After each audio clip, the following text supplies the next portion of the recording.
All right, here we go. Here we go. So let's go over the assignment from Friday, and we'll move on today. I just want to talk about subliminal messages. I know I wanted to do that for you Friday, but I was like, you know what? We can review this a little bit more, and then we'll talk about it today. And then you can research your own subliminal messages, maybe in logos or advertisements, and see what you come up with. I know every year I see a new one that's like, oh yeah, you know what? I see it. I see it. But yeah, we'll get moving on here. Okay, number one, describe what sensory adaptation is. Think of a few examples and write them down where you experience sensory adaptation. So I have a bell ringer for you, but we'll just skip that, okay? This was what the bell ringer really was. So Sarah, we'll work our way around the room. Let's start with you. It says sensory adaptation is sensation influenced by change. An example would be like noticing a breeze because it's a change in temperature, plus like a touch sensation since you can feel the difference in like wind versus like stagnant. Yeah. And then with sensory adaptation, we get used to it after a while, right? If we're out in the cold for a long period of time, it's like, I kind of got over it. Stop thinking about it, right? Yeah, good job. So with that, that's a good example of how we adapt to our surroundings and stimulus around us. This past weekend, I was golfing with my buddies, and there's just loud banging noise. It was weird. It was just like this, sounded like they were putting a fence in or something. They were pushing these posts in the ground. And after a while, my one friend, I can't concentrate. He was doing bad. I can't concentrate with that sound back at, going back there. I said, sensory adaptation, man. Come on. You should be able to hit this ball and play well with just some background sound going. Just forget about it. It's like, I can't do that. That was funny. He was just getting mad because I was beating him. What do you think, Sarah? You don't like golf? Oh. It's so fun. I love it. All right. So describe what absolute. Oh, wait. Booker, what do you have for an example for sensory adaptation?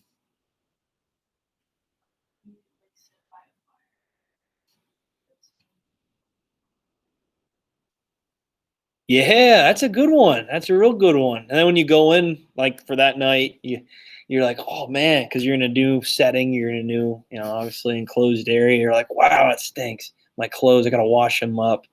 Ugh, Yeah, good. That's a good one. I like that. What about you, Hannah? Okay. Yeah, okay. There you go. That's true. That is a good one. My one buddy lives in Broad Street, Philadelphia, and that gets loud. People honking horns, screaming at each other. It's like, what is going on out there? Oh, thanks, Cam. You can throw it away. Thanks. Yeah, so that's a good one. That's a good example. And I was like, how can you sleep? Like, how can you nap? How can you just watch a show or TV? He's like, oh, I get used to it. And when he comes over to my house, it's like, wow, it's so quiet out here. It's like, yeah, it is. It is. Campbell, what do you have for an example of sensory adaptation? Do you remember what you have? You don't? Too long ago, huh? Oh, I'll give you 1 second. How about that? One. Jeez, it's over. I'm just kidding. Take your time. How was your weekend? Oh, that's good. Yeah? Nice. Anything exciting? Just hang out? No bowling? No. Oh, all right. I'm going to keep asking that every Monday. Until I go. Yeah. I said noticing the hum of like a machine in the background, then it just slowly fades away. Yeah. Good job. And I know I gave that example the other day with that AC unit back there. After a while, just kind of forget about it, even though it's still making that noise. Good. All right, 2, describe what absolute threshold is. Think of a few examples for that one as well. Oh, for your 5 senses. Okay. Sarah, what do you have? No, Booker, we're at you now. What do you have for 2?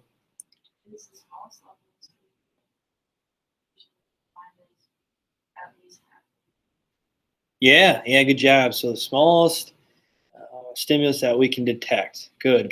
So when we first detect a new stimulus, depending on whatever sense it might be, that is what is triggering our absolute threshold. All right, what example do you get for this one, Booker?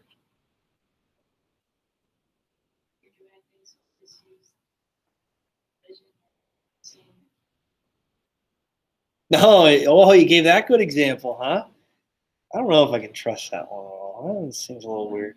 Do you guys hear the storm last night? That was crazy. That's what I thought too. It was like rattling my whole house, it seemed. I thought I was going down with it. Oh, that was unbelievable. Yeah. So what's another example you have here? Campbell, what do you have? It's another example. I just use the same one. Oh, Like, so for sound, you guys love them so much, don't Yeah. you? You're like, just like the what? mechanical watch for quiet conditions. There you go.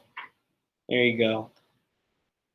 Anna, do you use the same example from the book? No. Okay, let's hear we go. No, I used the one where you put the headphones on and you use the hearing test. There you go. Yeah, the hearing tests. I always love those. I always trick myself though. Sometimes like I'm waiting for it. It's like she had to hit the button. I know she had. No. I kind of ruin it, I guess. I'm just waiting for it. Yeah, the absolute threshold. That's a good one. I like that. I love those tests. I always try to think I'm a superhuman or something. A mutant from X-Men. I'm like, I heard that. Yeah, I heard it. Sarah, what do you have for an example? I just said like hearing something very faint, but it's just loud, like to the point where it's just loud enough. Yeah. Something that initiates my senses, but it's just able to do so. Yeah, there you go. And this is tricky too. I mean, there could be a sound or obviously light. It's when we actually perceive it though, right? So when we actually understand that there's a different stimulus or a stimulus occurring, it just started. And I know for when I have a recording, my girlfriend and I watch this show. It's called The Food That Built America. It's on the History Channel. It's pretty cool. They give these stories about these different types of foods, beverages maybe. And last night it was on TV dinners. So the the Schwann's, the microwavable dinners, the oven dinner. So I was talking about that, and we always record it. So I'm sitting there just watching, and all of a sudden a commercial comes up. I'm just watching a commercial, and it doesn't trigger my absolute threshold yet that I'm actually watching a commercial other than the show. I always get yelled at. Hey, I don't watch this commercial. I always use that as an absolute threshold. I always think it's funny too with my dad. I don't know. Whenever we're watching a show or a football game, I see him sleep. Like I can hear him snoring, literally snoring. And I go over real quick, pull a remote from his hand, and change the channel. Hey, I was watching that. It's like, oh, you weren't. You're sleeping. I just think it's funny. That's like a dad power they all have. I think they all have it. I think we all can relate to that. All right, 3, describe what just noticeable difference and difference threshold is. So they work simultaneously. We know that. So what is an example what you gave for this here? Campbell, we're at you now. The JND. I said it's like the smallest amount of stimulus that's recognizable. I said you're watching the TV and like one. Okay, yeah, good job. So the change, right? So we have the volume on, especially with those terrible commercials. I know for certain. I always keep it at 33. I always like the number 33. That was my football number. But then all of a sudden a commercial comes on. It sounds like it's 60. I'm like, what is going on here? But just noticeable difference is that slight difference that we can detect in a stimulus. Like the first time we detect that difference. Obviously with sound, if you go up 1 click, you might not tell the difference just yet. But if you go up 3 sounds right when you detect that difference in stimulus, that's what triggers our difference threshold, or just noticeable difference. All right, describe what Weber's law is. Determine an example of Weber's law. What do you have for this one here, Hannah?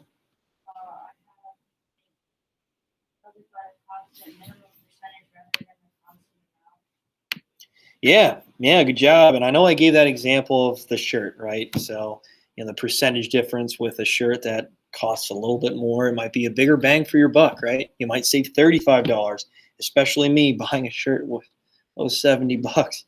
What was I thinking? And I was like, wait, $35 off. That's awesome. And I was like, oh, the shirt's still 35 bucks. Getting rolled over here. But then obviously they just gave an amount. Oh, yeah, if they just did like 50% off at 10 bucks, it's $5 difference. You save $5. Still cool. Like saving money, but it's not 35 bucks. It's a big number, right? Good, good, good. All right, 5. What is signal detection theory? Come up with an example that explains this theory. What do you have for this one, Sarah? I said signal detection theory is the idea that sensation depends on the characteristics of the stimulus, background, stimulation, and detector.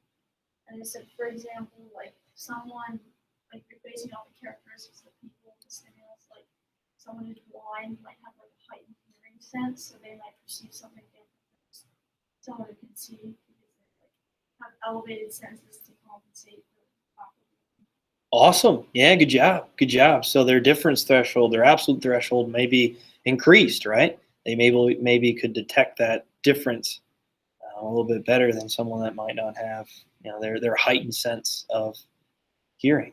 Good. Good job. Booger, what do you have for this? Signal detection theory.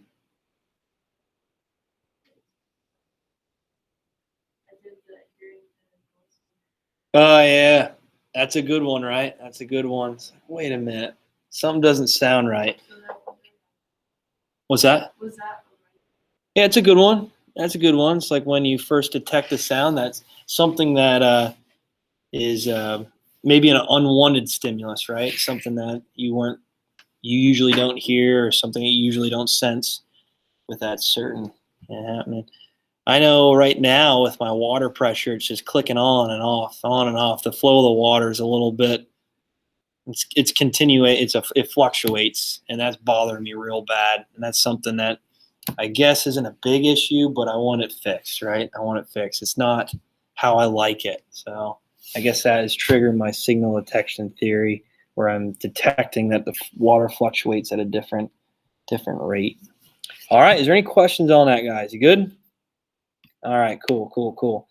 All right. So I had the bell ringer for you, but realistically, it's just the assignment. So how about you work on vocab for, how about 3 minutes, and we'll move on. I'll get you working on the activity today with subliminal messages. How's that sound? Actually, that's what I wanted to do here.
All right, so subliminal persuasion, that should be good enough for vocab. I'm sure you guys have been working on that quite a bit. But subliminal persuasion. So we want to talk a little bit today about subliminal messages, persuasion, and maybe some of graphic designers, how they use some of these subliminal messages within their logos or their advertising to try to obviously gain more consumer productivity, right? So that they can maybe get a little bit more action with their sales. So subliminal persuasion, okay, this was an advertisement technique, obviously early 1900s, moving up into the mid 1900s, where there were many companies and businesses trying to really grab the attention of their consumer, trying to make more people buy their products. And the way they did that was using a form of psychology building on people's unconscious drives. That even though that people don't understand or cognitively know that what they're visualizing, hearing, or seeing, that it's just reminding these people to unconsciously want that item, okay, want that product. And many people even argue today that with some subliminal messages, it's hinting at sexual desires and different types of, I guess you could say, sexual wants. And I'm not going to talk about that too much today because it's a little weird, I guess, uncomfortable to talk about. But with messages, especially with Coca-Cola, okay, they've had in their past many advertisements building on sexual motives, sexual drives. And that's why in many commercials or posters, they always used an appealing figure, maybe a famous actor that many people can associate themselves with or many people like. Okay. And with subliminal messages and persuasion within ads or let's say posters or commercials, they have hidden meanings behind them. And in certain cases, in this study right here by James Vicari, he oftentimes within, let's say, a commercial at a movie theater, okay, at that time with not many people having televisions, they had commercials in front of the movie and before your movie played, and they would flash these different types of scenes or these different types of images. It'd only be, heck, a split second, and many people didn't even acknowledge it or know that these images were flashed inside these different commercials or pictures, and it actually worked. Okay, they did this study on how Coke prices would drive if they would flash these images, and many times being billed on sexual motives. Okay, so they might have nudity pictures that were flashed in the screen to try it within their commercials to drive people to purchase these items. And within the movie theater, they saw their prices or their sales, okay, rise. I think they said about like 30-40%.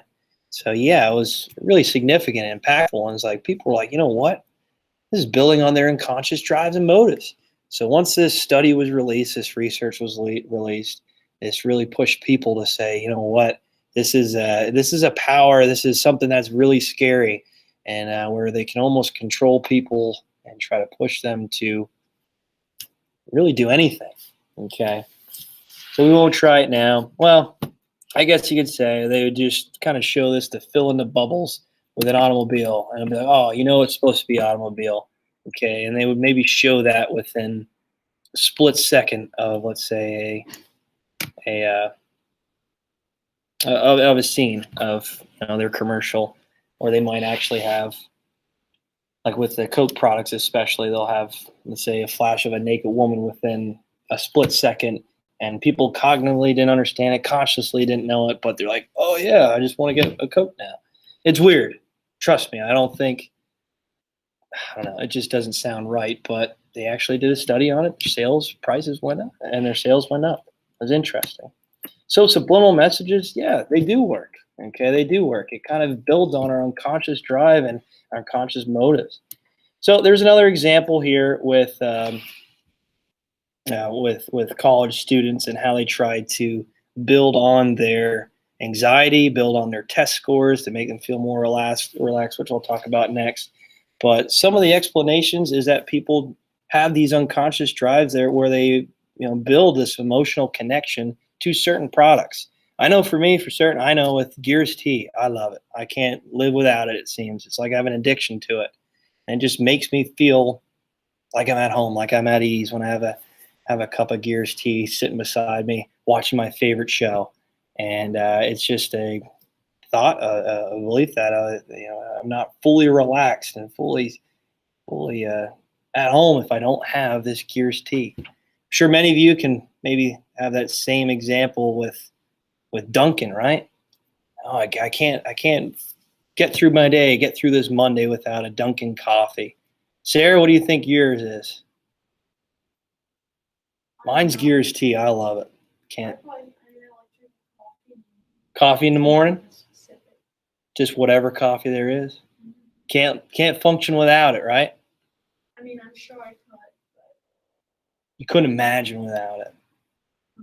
But I can go without coffee, but I just prefer to have it. Okay, all right. Booker, what about you? I always drink the blueberry. Oh yeah, vitamin water. I think that's my. I like the lemonade one. I like the lemonade. It's pretty good. But yeah, okay. So that gets you through the day, huh? Campbell, what about you?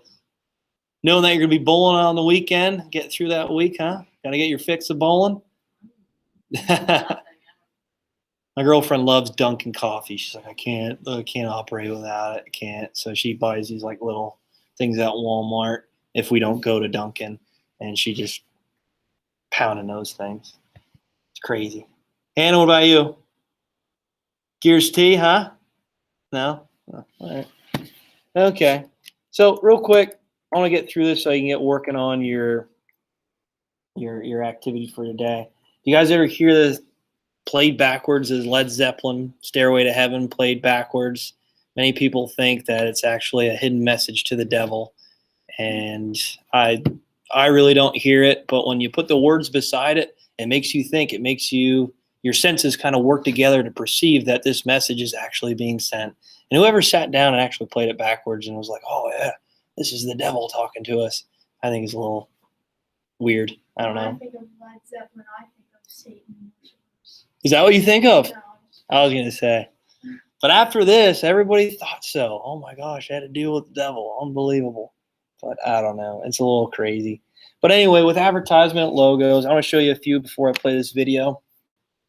And I'll play a video. It's funny from Little Nicky. They kind of make fun of that subliminal message in Stairway to Heaven. But real quick, here's some images that I'm sure you've seen before. So the Tostitos. Okay, I don't know if you ever noticed it, but the T to T looks like two people there, and they're sharing some dip. Tostitos, have you guys ever see that one before? Noticed it? Okay, all right. Baskin Robbins, 31 flavors. I'm sure everybody's seen that one. Of their ice cream, their original flavors. Wendy's, I don't know if you ever noticed it, but in her collar it says mom. So like country cooking, and your mom makes some good meals. That's what they're looking at there. So there's a subliminal message, I guess you could say, from Wendy's. Goodwill, smiling face, but it's a G. Yeah, it's a G up there. Cool. The Goodwill, the G, Goodwill, it's a smile. FedEx, there's an arrow going in the right direction. And no matter what your packages are coming, it's going to be in the right direction. I think that's pretty neat. That one's that I've never received before. Amazon, A to Z. So they have all the items A to Z. You guys ever notice that one? Yeah? Okay. All right. You guys got it. Some of these other ones are a little far-fetched, but some there. Where are we at here? Where are we at? Like I said, many of these advertisements, they try to, especially Coke. There's one out there with Coke that's really disturbing. Oh, here's the mom here for Wendy's collar. The Tour de France looks like a biker here. I think that's really cool. Let me see here. Let me see another one. I know sports teams, Milwaukee Brewers, they have a pretty cool one. I just butchered Milwaukee. Brewers logo. What? Not this. Brewers. There it is.